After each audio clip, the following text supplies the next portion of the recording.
कैसे एक छोटी सी गड़बड़ी इंटरनेट की हमारी इस पूरी व्यवस्था को ठप कर सकती है। हाल ही में आपने देखा, सुना, पढ़ा होगा कि एक क्लाउडफेयर बग ने किस तरह से हमारी पूरी इंटरनेट को एक तरह से रोक दिया। ये क्लाउडफेयर है क्या और क्यों जरूरी है? ये क्लाउडफेयर एक अमेरिकी वेब इंफ्रास्ट्रक्चर कंपनी है जो दुनिया भर में इंटरनेट ट्रैफिक को तेज, सुरक्षित और सुचारू रखने में मदद करती है।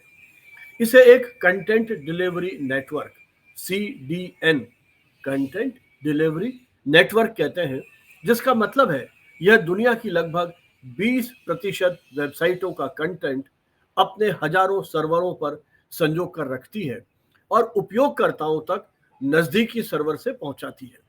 साधारण सरल भाषा में हम कहें तो क्लाउडफेयर कई वेबसाइट्स के लिए इंटरनेट का चौकीदार या ट्रैफिक कंट्रोलर की भूमिका का निर्वहन करता है।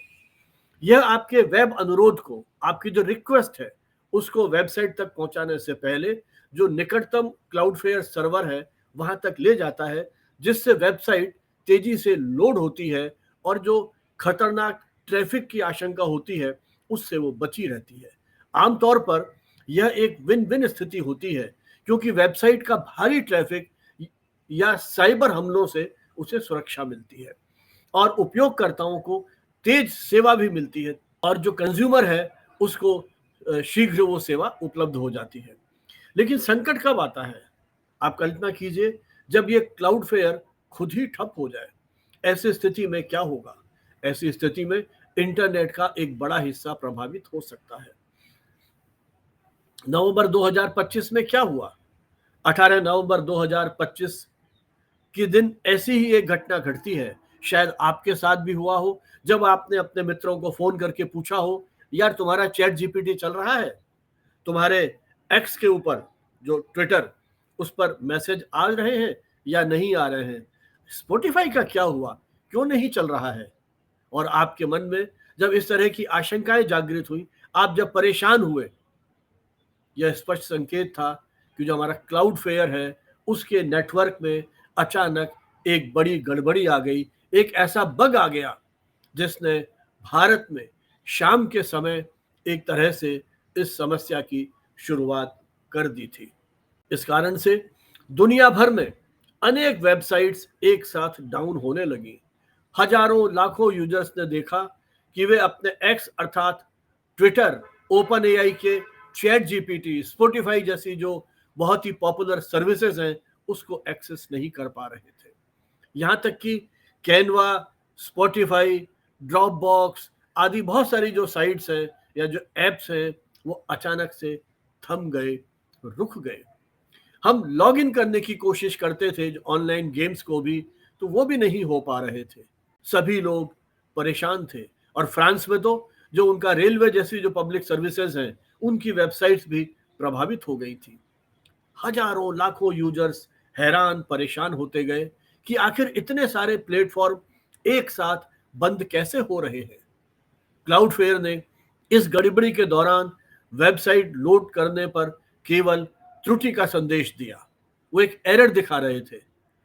आपको देखा होगा शायद आपने कि आपका क्लाउडफेयर का HTTP 5xx एरर पेज नजर आया, जिससे यह संकेत मिलता है कि समस्या वेबसाइट की नहीं बल्कि बीच के नेटवर्क यानी क्लाउडफेयर की है। कुछ मामलों में साइट खोलने पर एक पेज पर यह संदेश भी लिखा हुआ दिखा, please unblock challenges cloudflare.com to proceed. अर्थात आगे बढ़ने के लिए क्लाउडफेयर की चैलेंज सुरक्षा जांच सेवा को अनब्लॉक करें। इसी तरह का मैसेज आने का मतलब था क्लाउडफेयर की सुरक्षा जांच प्रणाली खुद बाधित हो गई थी और इसी कारण से जो यूजर है वो उस साइट तक नहीं पहुंच पा रहे थे। कुल मिलाकर कुछ ही घंटों में आम इंटरनेट जो यूजर है वो अपनी पसंदीदा social media, chatbot, gaming, music या अन्य ऑनलाइन सेवाओं पर नहीं पहुंच पा रहा था। इस समस्या की जड़ क्या थी? यदि आसान भाषा में समझे, सबसे बड़ा सवाल था, ऐसा हुआ क्यों? किसी हैकर या साइबर हमले ने क्लाउडफेयर को गिरा दिया? क्लाउडफ्लेयर ने स्पष्ट किया है कि यह कोई बाहरी हमला नहीं था, बल्कि उनकी आंतरिक प्रणाली में एक छिपी हुई तकनीकी खामी, जिसे वो बग कहते हैं, उस कारण से हुआ था। हुआ यूं कि क्लाउडफ्लेयर के बॉट मैनेजमेंट सिस्टम, जो ऑटोमेटेड बॉट ट्रैफिक को पकड़ने का काम करता है, के लिए एक कॉन्फ़िगरेशन फाइल लगातार अपडेट होती रहती है। 18 नवंबर 2025 को एक नियमित सॉफ्टवेयर अपडेट के दौरान इस फाइल को जनरेट करने वाले डेटाबेस क्वेरी में अनुमतियों से जुड़ा हुआ एक बदलाव हुआ, जिसने अनजाने में फाइल में कई डुप्लीकेट प्रविष्टियां जोड़ दी। इसका परिणाम क्या हुआ कि जो उसकी फीचर फाइल थी, अचानक 2 गुनी बड़ी आकार की हो गई, और इस फाइल को क्लाउडफ्लेयर नेटवर्क ने हर सर्वर पर भेजा ताकि बोट रोधी प्रणाली अपडेट हो जाए। दुर्भाग्य से क्लाउडफ्लेयर के मुख्य प्रॉक्सी सॉफ्टवेयर, जो सारे वेब ट्रैफिक को रूट करता है, इस फीचर फाइल के आकार की एक सीमा थी और नई फाइल उस सीमा से बड़ी हो चुकी थी। जैसे ही सर्वर ने अत्यधिक बड़ी फाइल को लोड करना शुरू किया, वो ओवरलोड होकर के क्रैश होने लगी। साधारण शब्दों में, सुरक्षा नियमों की सूची में जो गड़बड़ी आ गई, उसने क्लाउडफ्लेयर नेटवर्क के मस्तिष्क को हैंग कर दिया, जिससे उसने वैध ट्रैफिक को भी प्रसारित करना बंद कर दिया। शुरुआती मिनटों में क्लाउडफ्लेयर की टीम इस उलझन में रही कि बार बार सेवाएं रुक करके वापस आ रही हैं। क्या कारण है, वो स्वयं समझ नहीं पा रहे थे। कभी सिस्टम कुछ मिनटों के लिए ठीक चलता था, फिर दोबारा रुक जाता था। पहले तो उन्हें यह आशंका हुई कि कहीं किसी बड़े डीडोस साइबर हमले का परिणाम तो नहीं है, लेकिन शीघ्र ही उनको इसकी वास्तविक कारण समझ में आ गया और ध्यान उस बग को ठीक करने पर केंद्रित हुआ। कुछ ही घंटों में इसका समाधान भी निकल आया। जब क्लाउडफ्लेयर को यह स्पष्ट हुआ कि गड़बड़ी एक गलत कॉन्फ़िगरेशन फाइल की वजह से है, उन्होंने तुरंत आवश्यक कदम उठाए। सबसे पहले उस करप्ट फाइल को सभी सर्वरों पर और अधिक फैलने से रोका गया और उसकी जगह पिछले सुरक्षित संस्करण की फाइल को डाल दिया गया।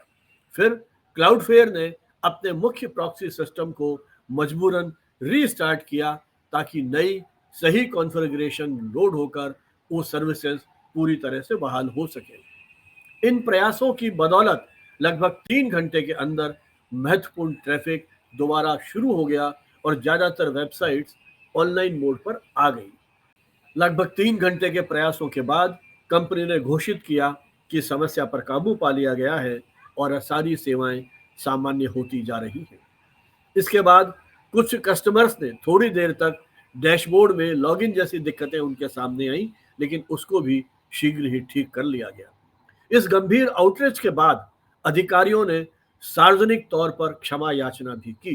कंपनी के सीटीओ डैन कनेक्ट ने ट्विटर पर माफीनामा पोस्ट करते हुए स्वीकार किया कि इस विफलता से उन्होंने अपने ग्राहकों के साथ साथ पूरे इंटरनेट को भी निराश किया है।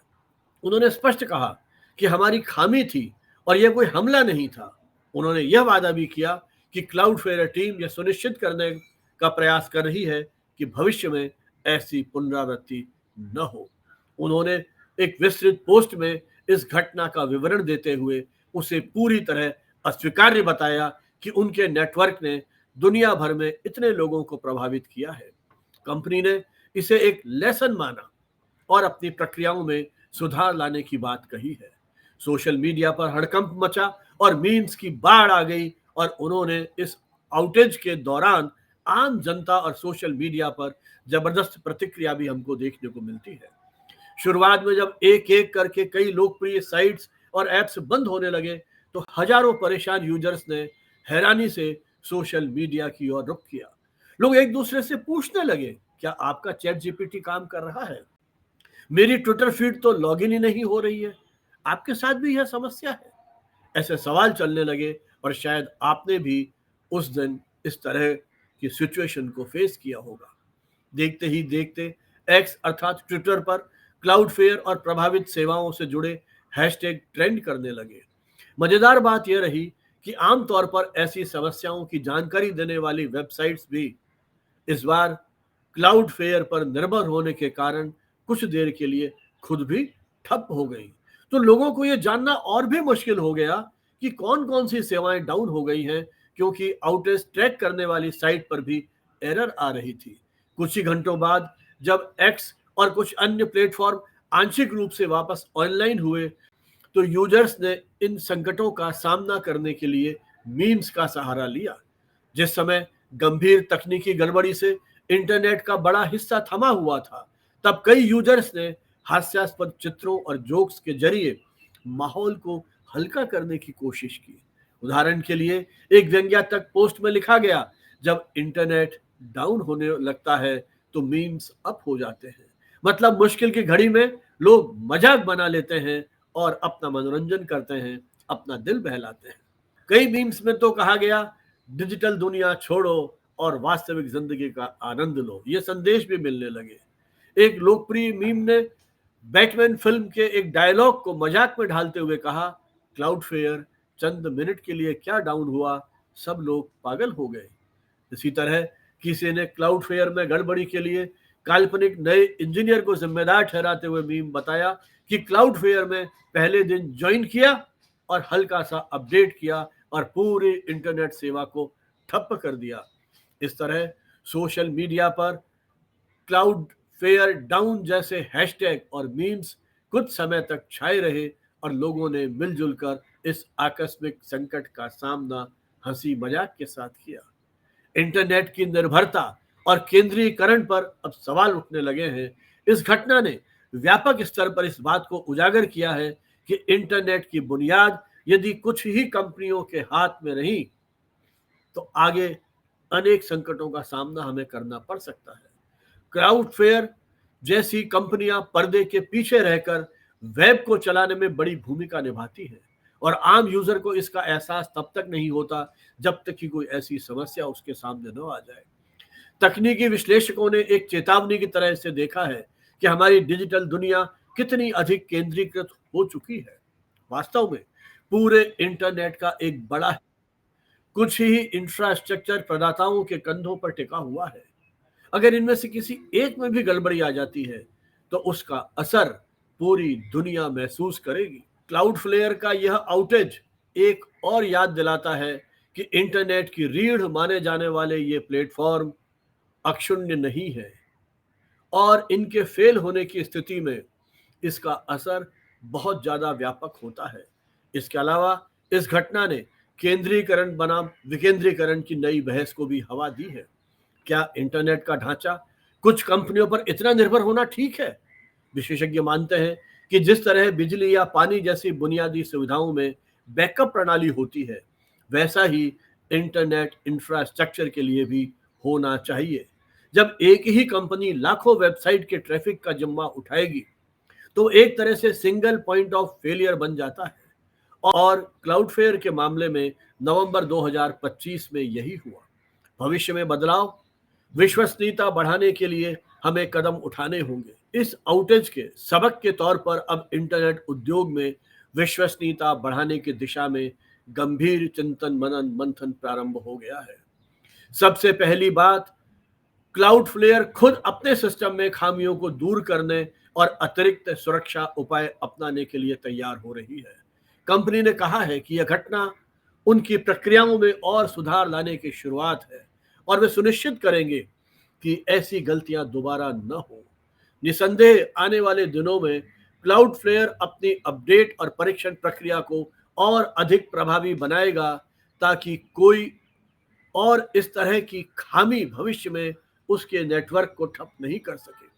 वहीं व्यापक तौर पर टेक जगत में कंपनियां आउटेज से बचने के लिए नए तरीके अपनाने पर विचार कर रही है। विशेषज्ञों का मानना है कि अब व्यवसायों को सभी अंडे एक ही टोकरी में रखने की सोच त्यागनी होगी। उदाहरण के लिए कई बड़ी वेबसाइट केवल एक सीडीएन या एक डीएनएस प्रोवाइडर पर निर्भर रहती हैं। अब यह कहा जा रहा है कि महत्वपूर्ण ऑनलाइन सेवाओं को एक से ज्यादा इंफ्रास्ट्रक्चर प्रदाताओं के साथ काम करना चाहिए, जिससे मल्टी सीडीएन या मल्टी क्लाउड रणनीति कहते हैं। इसका मतलब है कि बैकअप के तौर पर एक अतिरिक्त नेटवर्क रास्ता तैयार हो ताकि एक सेवा प्रदाता में कहीं कोई समस्या आए या वो विफल हो जाए तो ट्रैफिक दूसरे मार्ग से चल सके और हमारी साइट ठप नहीं हो। इसी तरह से डीएनएस सर्वर और अन्य क्लाउड सुविधाओं में भी हमें दोहरा इंतजाम रखना फायदेमंद हो सकता है। कुछ कंपनियां पहले से ही अलग अलग भौगोलिक क्षेत्रों में कई डेटा केंद्रों और सीडीएन का इस्तेमाल कर रही हैं। अंततः क्लाउडफेयर बग जैसी घटनाएं इंटरनेट उपयोगकर्ताओं और कंपनियों दोनों को झकझोरती हैं। एक और यूजर्स को एहसास होता है कि वो जिन सेवाओं को रोजमर्रा में लेते हैं उनकी नींव कुछ गुप्त तकनीकी प्रदाताओं पर टिकी हुई है। दूसरी ओर कंपनियों के लिए ये एक सबक है कि प्रतिकूल हालात में भी हम कैसे टिक सकें, इसका कोई विकल्प नहीं बल्कि ये अनिवार्य है। आने वाले समय में हम उम्मीद कर सकते हैं कि इंटरनेट इंफ्रास्ट्रक्चर अधिक विकेंद्रित, मजबूत होगा ताकि इंटरनेट का यह चौकीदार कभी लड़खड़ाए भी तो इंटरनेट पूरी तरह से बंद न हो जाए।